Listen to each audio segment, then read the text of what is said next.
नमस्कार, मैं रहबर सी बारी।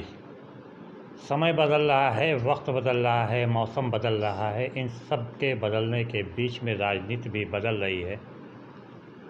पूर्व के दशक में जो राजनीति थी वो राजनीति अब नहीं रह गई है। पूर्व के दशक में राजनीति में जो पारदर्शिता थी वो पारदर्शिता अब बिल्कुल ही नहीं रह गई। राजनीति में बने रहने के लिए, सत्ता में बने रहने के लिए किसी भी हद को पार किया जा सकता है। इन सब चीज़ की परंपरा अब शुरू हो चुकी है। विपक्षी दल हों या फिर पत्रकार हों, उन सबको दबाने का पूरा प्रयास किया जा रहा है। सवाल करने वालों को जेल में ठूस दिया जा रहा है। पत्रकारिता की अगर बात किया जाए तो पत्रकारिता अब रह ही नहीं गई। पत्रकारिता की कोई पारदर्शिता भी नहीं रह गई। ऐसे पत्रकार जो सवाल करते हैं, किसी से सत्ता पक्ष से सवाल करते हैं, उन पत्रकारों को जेल में डाल दिया जा रहा है। न्यूज़ क्लिक के से जुड़े हुए जिन पत्रकारों को बीते दिनों गिरफ्तार किया गया, गिरफ्तार नहीं किया गया बल्कि उन्हें पूछताछ के लिए दिल्ली पुलिस ने बुलाया। उनके लैपटॉप, उनके मोबाइल को जब्त कर लिया गया, जिनमें मुख्य रूप से अगर देखा जाए तो अभिसार शर्मा, भाषा सिंह, उर्मिलेश के अलावा और कई भी ऐसे पत्रकार थे जिनको अचानक सुबह सुबह उनके घर पे छापा मारा गया, उनको बुलाया गया, पुलिस थाने में बुलाया गया और उनसे लगभग 8 घंटे तक पूछताछ की गई। हालांकि अभी उनकी गिरफ्तारी तो नहीं हुई है। पूरे विश्व में जब इसके ख़िलाफ़ आवाज़ उठी तो बहरहाल उनको शाम में छोड़ा गया, लेकिन उनके लैपटॉप, उनके मोबाइल ज़ब्त हैं। कब मिलेंगे कुछ पता नहीं। ये भी पता नहीं कि क्या ये कब तक ये बाहर रहेंगे।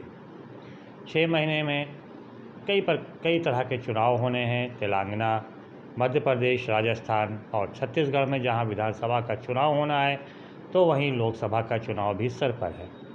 जाहिर सी बात है कि ये सब कुछ तो देखना पड़ेगा ही। जम्मू कश्मीर के महबूबा मुफ्ती ने जिस प्रकार से उन्होंने सीधे तौर पर आरोप लगाया है केंद्र सरकार के ऊपर कि ईडी वो भाजपा सरकार की दाहिना हाथ है, और सीधे सीधे आरोप उन्होंने लगाते हुए कहा कि इसके माध्यम से पत्रकारों और विपक्षी दलों की आवाज़ को दबाया जा रहा है। जिस तरह से आम आदमी पार्टी के नेता संजय सिंह को जेल में डाल दिया गया वो भी अत्यंत चिंताजनक। पत्रकारों के साथ जिस प्रकार का व्यवहार किया जा रहा है वो भी अत्यंत चिंताजनक है। जाहिर सी बात है कि चौथा स्तंभ जिसे कहा जाता है, जिसकी नज़र लगातार सत्ता पक्ष के ऊपर रहती है, उसके क्रियाकलापों पर रहती है, वही पत्रकारिता अब नहीं रह गई। चाटुकारिता की पत्रकारिता की एक नई परंपरा चालू हो चुकी है। जाहिर सी बात है, ऐसे में जो पत्रकार जो मुख्य धारा के पत्रकार नहीं हैं, सोशल मीडिया पर हैं, यूट्यूब पे हैं या यूट्यूबर हैं, जिनकी जो लगातार सरकार से सवाल कर रहे हैं, आवाज़ बुलंद कर रहे हैं, उनकी आवाज़ों को दबाने के लिए इस तरह का कार्य किया जा रहा है। अभिसार शर्मा हों, भाषा सिंह हों, उर्मिलेश हों, कब तक ये बाहर रहेंगे, या फिर रवीश कुमार हों, कब तक ये बाहर रहेंगे कुछ पता नहीं। इन पर कब कार्रवाई कर दी जाए कुछ पता नहीं। और जिस तरह से यूएपीए के तहत शुरुआत में जानकारी मिली कि यूएपीए के तहत कार्रवाई की जा रही, उसमें तो ज़मानत भी जल्दी नहीं मिलती।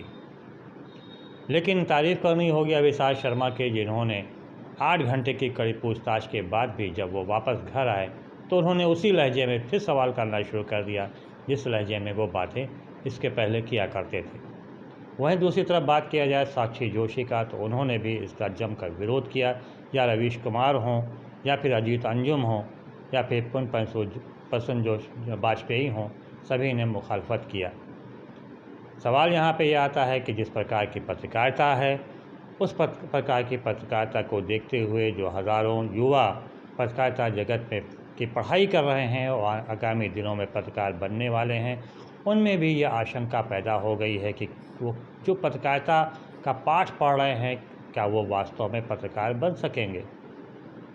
ये उनके सामने भविष्य के लिए एक प्रश्न चिन्ह खड़ा हो गया है कि जब वो पढ़कर बाहर निकलेंगे, क्या वो पारदर्शी पत्रकारिता कर भी सकेंगे या नहीं कर सकेंगे। क्योंकि जिस तरह से चौथा स्तंभ पूरी तरह से डामाडोल हो चुका है, उस तरह से ऐसा नहीं लगता कि ये युवा पारदर्शिता के साथ पत्रकारिता कर सकेंगे।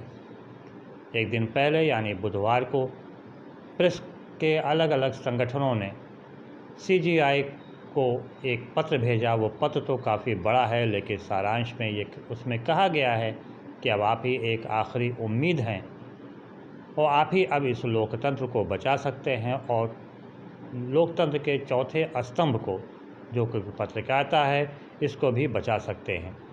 साक्षी जोशी ने भी काफ़ी उम्मीदें लगाते हुए उन्होंने अपने वीडियो में कहा भी कि हम सभी की निगाहें CGI पे हैं कि आखिर वो अब क्या करते हैं, उनका कौन सा कदम आगे बढ़ता है और वो किस तरह से लोकतंत्र के चौथे स्तंभ को बचाते हैं।